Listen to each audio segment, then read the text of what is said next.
it's Monica. So for today's video, I'm gonna be doing my Back to School Supplies Haul 2017.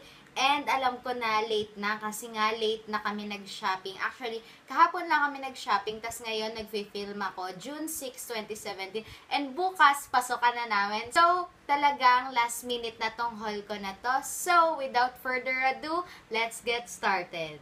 So guys, hindi nga pala ako namili sa iisang store lang. Tatlong store yung pinamilan ko. National Bookstore, Miniso, and SM Department Store. Kaya ang gagawin ko para mas mapadali, uunahin muna natin yung isang store, saka tayo magpo-proceed sa isang store para din mas maayos yung kalabasan ng haul na to.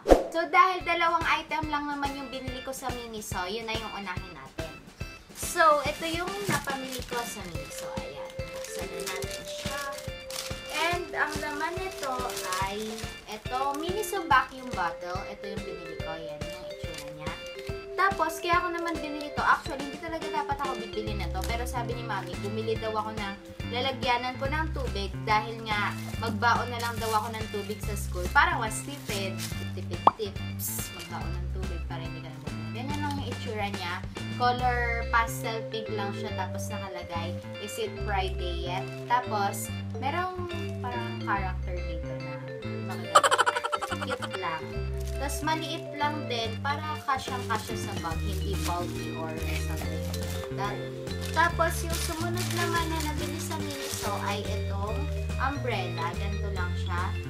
Pastel blue lang yung color niya.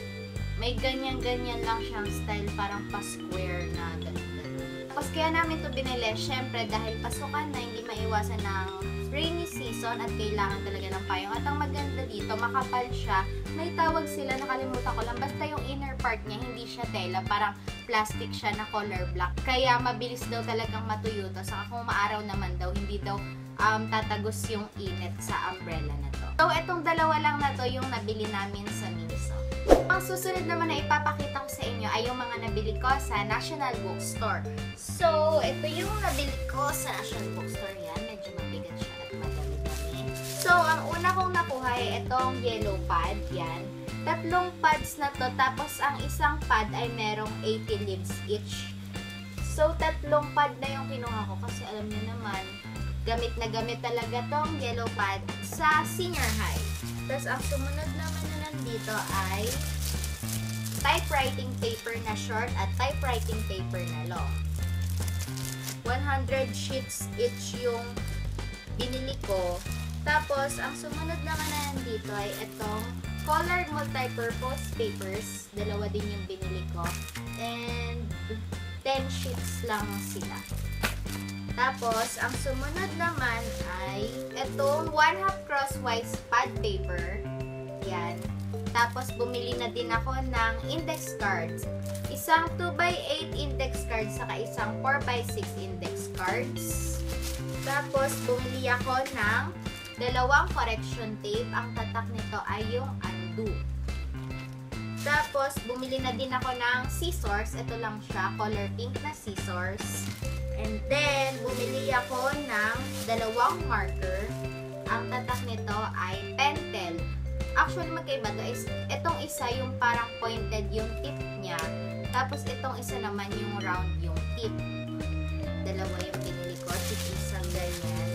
Tapos, bumili na din ako ng Mongol No. 2 pencils kasi ito yung ginagamit namin kapag exam namin. And then, bumili na rin ako ng eraser. Ito yung mapped na eraser. Nakalagay PVC free. Tapos, meron na siyang case na kasama and yung color pink na case yung kinuha ko. Tapos, bumili na rin ako ng 1/4 quiz pad na paper. Ito lang siya. Dalawa yung meron sa loob. Tapos, bumili ako ng glue. Isang glue stick saka yung isang glue na liquid. Ang tatak na pinili ko ay yung sa sticky. Yan. Yung itsura nila. Tapos, bumili na rin ako ng scotch tape. Ito lang, isang scotch tape para sa pangbalot ng books. And then, ang ball pen kasi na ginagamit ko ay Pilot, yung G-Tech. Ito, yung 0.3 na black. And then, 0.3 na red. Tapos, bumili na din ako ng refill nung para sa black na G-Tech ko, isa lang. Tapos, dahil sa accounting na subject namin, ginagamit namin tong friction pen. Bumili ako ng 0.4 na isa, tapos bumili na din ako ng refill na isa. So, yun lang yung mga nabili ko sa National Bookstore, and yung mga ibang items na sa tingin nyo kulang pa sa mga napamili ko, sa SM Department Store section ko na siya nabili. And we will proceed to that. So, mag-proceed na tayo dun sa mga napamili ko sa SM Department Store. Una ko ipapakita sa inyo is yung bag na nabili ko. Ito siya. Yan, ganito lang yung itsura niya. Ganyan ang itsura niya. Maliit lang siya actually. Pomelo yung color niya, and brand nito is yung Belladonna na. And dapat talaga hindi na ako bibili ng bag kasi nga nung birthday ko, niregaluhan na ako ng ninang ko ng Lacoste na bag, yung color green. Kung nakita niyo yung what I got for my 18th birthday ko. Pero kasi malaki siya, and kaya ako bumili nito is maliit lang siya. And kung kakailanganin ko ng maliit na bag, kasi hindi naman kailangan masyado magdala ng madaming gamit minsan. So makakapagpalit ako ng bag, and ito yung gagamitin ko. Tapos, doon naman sa mga supplies na nabili ko sa SM Department Store, ito sila. Ito. Yan. Ang mga nabili ko naman dito ay notebooks. So, ito yung unang notebook. Yan. Nakalagay, "Yay, it's you and that is enough." Pastel lang yung mga fonts na nakasulat. And ito yung notebook na binder, yung may mga katleya sa loob, yung mga maninipis na notebooks and mapapalitan. Pero bumili din ako ng 5 notebooks na yung regular notebooks lang. So, hindi nga pala pare-pareho yung brand na to kasi nga dahil last minute na kami namili, nagkaubusan na, and parang napagpilian na yung mga nandun. Kaya iba-ibang tatak yung nabili ko kasi di na ako makahanap ng pare-pareho kasi nga ubos na daw. So, yung unang nabili ko is ito. Parehas silang Sterling na brand. Yan. Yung itsura. Nakalagay dito sa isa, Selfie Queen. Tapos dito naman sa isa, Smile and Sparkle nakalagay. Tapos ito, may kasama na silang plastic cover. And then, yung mga sumunod na notebooks, wala silang kasamang plastic cover. Etong isa, nakalagay, Believe in Yourself. Color orange lang siya. Tapos parang may calligraphy na nakasulat, diba? And then, ang brand nito ay Spring Leaf. And then, itong sumunod naman, parang may mga origami na birds lang na ganyan na white na design. And then, ang brand nito is Strathmore Notes. Yun. Yun yung brand niya. And then, itong sumunod naman, ito lang yung itsura niya. Yan. And ang brand nito ay Maui and Sons. Yun. Yan yung itsura niya. So, yun lang yung mga notebooks na nabili ko. And then, 2 plastic covers. Kaya dito kami bumili sa SM Department Store kasi sa National Bookstore nung naghahanap kami, ubos na daw. Etong sumunod naman na nakuha ko ay clear envelope.